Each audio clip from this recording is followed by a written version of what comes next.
I have a conversation that will hit home, especially with more women entering college than men. It's just happening. So it's going to become a tightrope act with educated women, career-minded women trying to consider staying in the workplace or even opting out of kids overall. So this is an article that just came out. Childcare is so expensive that educated women are dropping out of the workforce because they refuse to put more than 25% of their paycheck towards costs. How much would you pay to stay working? So let's talk about this woman, Jennifer Parks. She has a degree in microbiology and worked in pharmaceutical manufacturing until the birth of her oldest 7 years ago, and she loved it. But now, as a mom of three, her youngest only 21 months, Parks is a reluctant stay at home mom with no real sense of when or if she'll be able to rejoin the workforce. They're right around the corner. Why am I not working? I loved working. I love my job. I've never felt a greater sense of self worth and pride than when I worked. I love my kids too, but I'm so tired of having them cry about oatmeal that they ask for. Just being a mom. The biggest reason this well qualified woman isn't in the workforce, parks can't find affordable childcare coverage. When we started running the numbers, there was basically no way that we could really cut childcare that made it cost under $100,000. And realistically, Parks doesn't think she could ask for a salary that high. With her husband's job as an investment banker covering the family's considerable expenses, Parks says to take a job outside the home, she needs to earn enough to pay for full-time childcare. I have to cover the costs. My ideal goal would be enough to pay for childcare and max out retirement. And I feel like even that is like, why don't I just wish for a paycheck? I loved working and want to have a professional life again, but the cost, the logistics, and the high likelihood of needing to be in person at pretty set hours makes it all feel unrealistic. I'm sure many of us can understand this. Like Parks, millions of Americans, mostly women, grapple with the financial breaking point of childcare. Around 4.5 million Americans remain unemployed in January because they were caring for children not in school or in daycare. This is part of the mommy tax that we have talked about. Women are the ones that end up stepping back from careers. It's not because we're not qualified or because we just don't want to work. It's just hard to find that balance with childcare. A part two will be needed.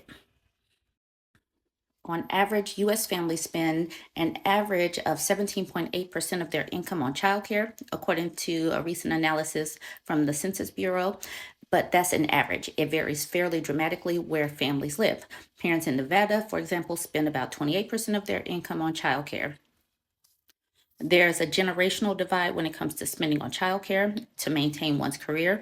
Younger Americans, those who are part of Gen Z and millennials, are much more likely to think it's reasonable to spend much more on childcare than older generations. When asked what they considered a reasonable dollar amount for childcare, Americans said an average of $617 a month was fair. Again, younger workers were more willing than older workers to pay more for childcare, and fathers were willing to spend about $100 more per month than mothers, echoing research.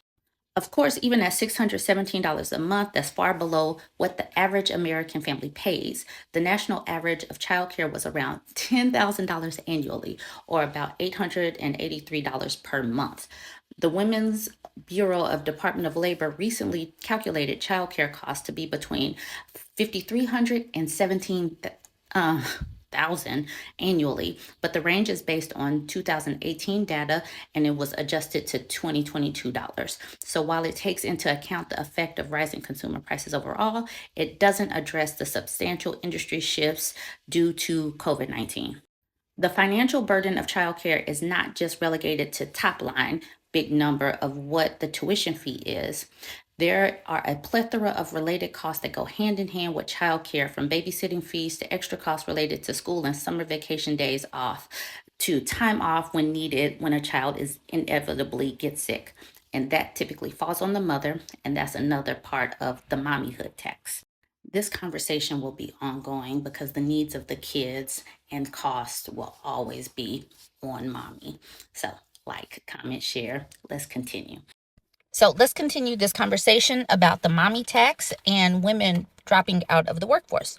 Are you able to get care that meets the timing, structure, and location of your work at the price that you can fit into your budget, even at a stretch? That's first and foremost. Because some people might be able to pay for it, but if it's not within the time that women work, or if it just doesn't fit with the school schedule or whatnot, they still won't be able to access it. Okay, but even among parents who are able to secure childcare that meets their needs, there's still gaps that exist, school closures and child sick days that require additional coverage and funds. Nearly 9 in 10 Americans believe that more parents would continue to work if more affordable childcare was accessible. But how much are most Americans willing to pay? What percentage of their paycheck are most parents willing to devote to childcare costs before they consider leaving the workforce? Not much, the survey results show. If childcare costs eat away a quarter of their paycheck, nearly half of parents with young children under 5 would consider being a stay at home parent.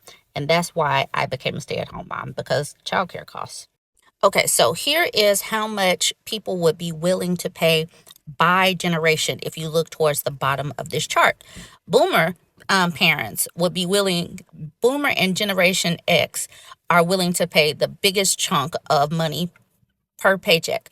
Gen X, 67%, Boomer, 71% of their paycheck. It's like, why are you even going to work if you're going to spend that much money? Gen Z said that they would be willing to spend 41% of their paycheck, and millennials are about 50%. I think that this shows that the younger generation really values their money, or they know that they're not making much money, one of the two.